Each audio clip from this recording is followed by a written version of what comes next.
sur Thierville, voirie, assainissement, qu'en est-il? Eh bien écoutez, les choses avancent, tout simplement parce que hier j'étais à la communauté d'agglomération du Grand Berlin avec le maître d'œuvre chargé de suivre les travaux de voirie et d'assainissement sur Thierville. Les plans, voilà les plans, ils sont tous là, je les ai eus également hier, ils sont définitifs et arrêtés. Et donc, on peut dire que les travaux, alors je vais faire un récapitulatif des travaux qui sont concernés. Il y a la rue Jean Jaurès, d'ailleurs voilà le plan de la rue Jean Jaurès telle qu'elle va être refaite et recomposée, on va dire cela.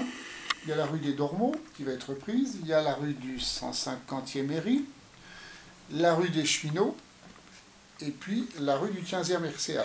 Voilà l'ensemble des travaux de voirie 2016, je dis bien que c'est le programme 2016, qui vont démarrer prochainement, et je vais donner les dates, puisqu'on aussi on a vu ça avec les entreprises hier, qui vont démarrer prochainement.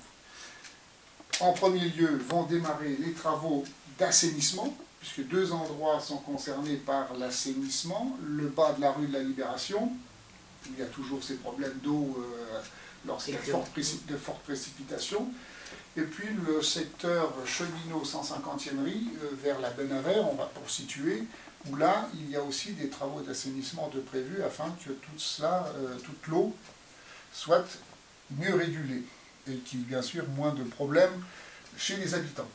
Alors ces travaux qui auraient dû commencer plus tôt, mais compte tenu des travaux d'assainissement liés à ces travaux de voirie, il y a eu du retard puisqu'il a fallu conjuguer les deux choses. Bon.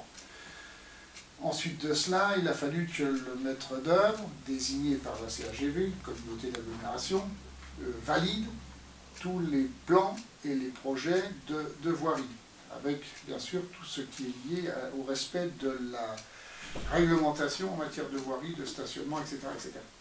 Ce qui nous a amené au mois de fin octobre, dans un premier temps, pour examiner les choses, pour valider les projets, pour amener les observations qu'il fallait amener entre ce que le maître d'œuvre avait pensé et puis nous, ce que l'on voyait sur le terrain. Il y a les délais incompressibles. Alors l'appel d'offres, ça fait partie des marchés publics, il y a des règles à respecter, des délais. Tout cela pour dire que les travaux d'assainissement, puisqu'il faut commencer par là, démarreront à partir du 6 décembre, et commenceront d'ailleurs par le secteur qui concerne la rue des Cheminots et la rue du 150, hein, là où il y a la Benavère. Donc là déjà, l'entreprise, le 6 décembre, commence les travaux d'assainissement dans ce secteur. Et ce, jusqu'au, c'est-à-dire je regarde mes notes, jusqu'au 15 décembre, parce qu'à partir du 15 décembre, les entreprises sont en vacances, et ce jusqu'au 23 janvier. Ça, c'est ce qu'on a appris hier. 16 décembre, 23 janvier, les entreprises sont en vacances, sont fermées. Donc, les travaux de voirie ne reprendront qu'à partir du 23 janvier, où, là, tout sera mis en œuvre. Et tous les secteurs concernés ont été découpés en tronçons, on l'a vu hier, avec les déviations ad hoc qui seront mises en place. Et par exemple, pour la rue Jean Jaurès, elle se fera en deux phases, comme on l'a fait nous pour l'eau. La phase rue Somnard jusqu'à la rue du 150, avec la rue des Dormeaux et la rue du 150, et ensuite, il y aura la phase de la rue Jean Jaurès, entre la rue Somnard et l'avenue Pierre-Goubet, cette partie-là. Tout ça est acté. Les entreprises, dans le cahier des charges, ont 3 mois et demi pour faire les travaux. Ça, c'est une règle, et ils ont signé cette règle à l'occasion du marché. Donc là, effectivement, à partir du 23 janvier, il va y avoir du remue-ménage dans le secteur, c'est évident.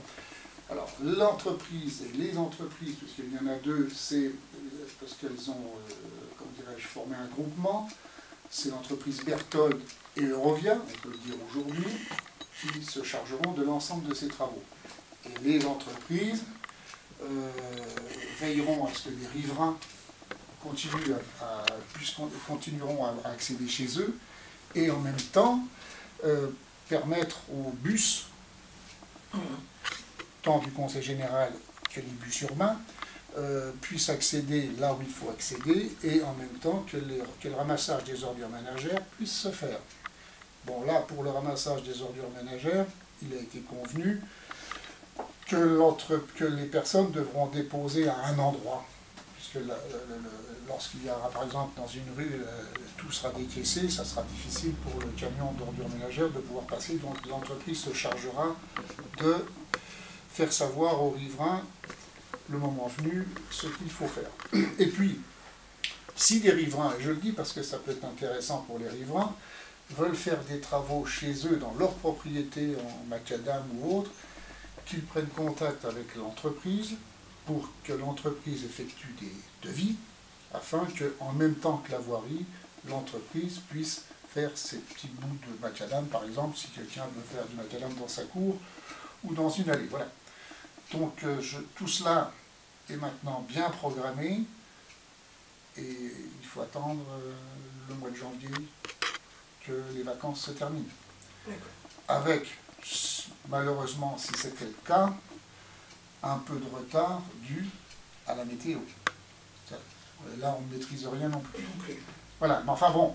Et donc, en ce qui concerne les riverains, de tout le secteur concerné par les travaux, on va faire un courrier à tous les riverains leur expliquant ce que je viens de dire là, à l'instant, dans le cadre de cette interview. Voilà. Monsieur le maire, je vous remercie, et puis on se retrouve... On se retrouve bientôt pour faire un point. de toute façon, même pendant les travaux, on pourra faire un point, puis dans le cadre d'autres informations à donner aux habitants, et puis de parler encore de l'église lorsque le moment sera venu. Ou d'autres choses. Ou d'autres choses, bien sûr, bien évidemment. Et merci.